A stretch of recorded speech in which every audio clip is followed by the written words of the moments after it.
What happened to Enzo in WWE? Enzo had no prior wrestling experience before WWE signed him.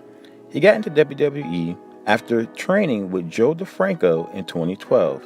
This is just before Triple H hired DeFranco to get him ready for WrestleMania 29 versus Brock Lesnar. As the story goes, one day DeFranco showed up with a video of Enzo cutting a promo and played it for Triple H. Triple H decided to sign Enzo to the NXT brand. In 2013, Enzo started playing the Enzo character that we all know now, and he began teaming with Big Cass. The two grew up together in New York, so it seemed like a natural fit. Enzo and Cass would team together for 2 years in NXT, going against the likes of the Lucha Dragons in the Ascension, but never quite capturing the tag team titles. The duo made their debut on the Raw after WrestleMania 32, starting a feud with the Dudley Boys. Enzo and Cass would also feud with the New Day, Gallows and Anderson in 2016, but they were unable to capture a tag team championship in that year. In December, Enzo started a bizarre feud with Rusev. The feud began when Cass kicked Enzo out of his dressing room, in which Lana saw him without clothes, we'll say. And then later on, Enzo attempted to visit Lana's hotel room, where he was later beat out of his Jordans by her husband. I am still not sure who was the face and heel in that feud, and why a face was trying to sleep with someone's wife, but we're moving on. It looked like Enzo and Cass were finally on the track to win the Tag Team Championship at WrestleMania 33 in 2017, but that plan was changed at the last minute.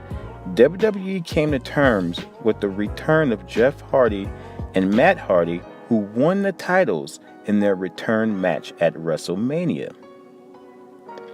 It is also rumored that Enzo spent between $10,000 and $20,000 on his WrestleMania 33 outfit to commemorate the moments.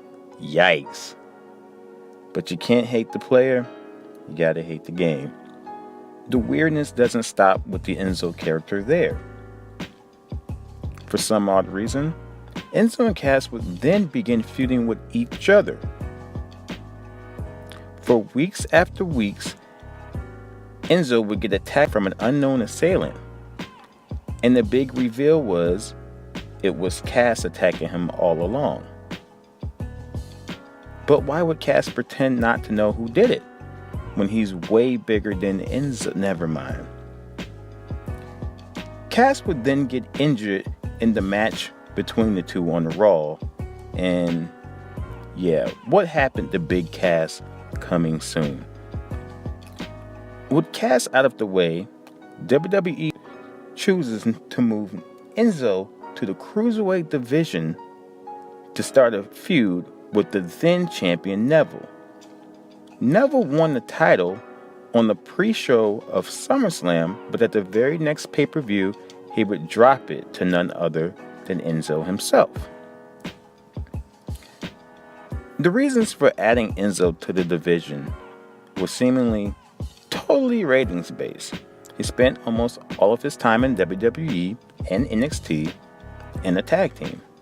But Enzo had a larger-than-life personality, so it was clear why they did it. The Cruiserweight division main evented Raw 3 weeks in a row with Enzo as their champion. But it would all come crashing down. On January 22nd, 2018, the Phoenix Police Department confirmed that Enzo was under an investigation for an alleged sexual assault that was reported back in October 2017. That was enough for WWE to suspend Enzo, which effectively severed him because he was never seen on WWE television again. Let the record show, however, that Enzo was not brought to charges and that the investigation was dropped in May 2018 due to a lack of evidence. Enzo spoke with Steve Austin around July, and here's what he said about his future in wrestling. I blocked every number that had 203 in it. Straight up. I couldn't go back anyways. I have sciatica. I can't walk, bro. I can't do things physically that I could once do. Getting to the end there and heading into WrestleMania, I was saying to myself, I wasn't sure that I could make it to WrestleMania. I wasn't even sure that I could make it to the Royal Rumble. I was so beat up, but I kayfabed up out of it. I don't want to go back anytime soon. I need my body to recover. I'm not healthy right now physically. I can't touch my toes. I used to be able to. I was putting off so many things and burning the candle until the end. When I was a heel and I had that title, I was going hard. I was showing up to work. I had a few nights that I didn't have any sleep, but you just couldn't see it on camera. Enzo has accepted a few bookings under the moniker Real One, but his focus these days is on music. He does celebrity appearances on different platforms and has released several songs via worldstarhiphop.com. The video for Phoenix has 2.7 million views. Yes, I listened to it and it was okay. So what happened to Enzo? 3 words. He screwed up. Enzo was being pushed to the moon by WWE and lost it all because he made a bad decision. All he had to do was tell WWE about the situation in Phoenix and that the charges were false. And he could possibly still be reigning as WWE Cruiserweight Champion.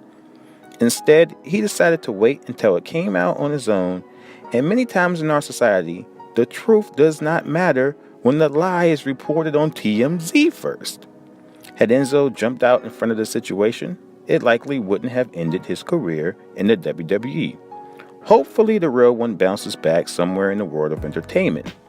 I would wish him luck, but we all know if the realest guy in the room had a dime, for everyone who wished him luck and it mattered, he'd have 0 dimes. I think Enzo's going to be good in the end. You guys have a good day.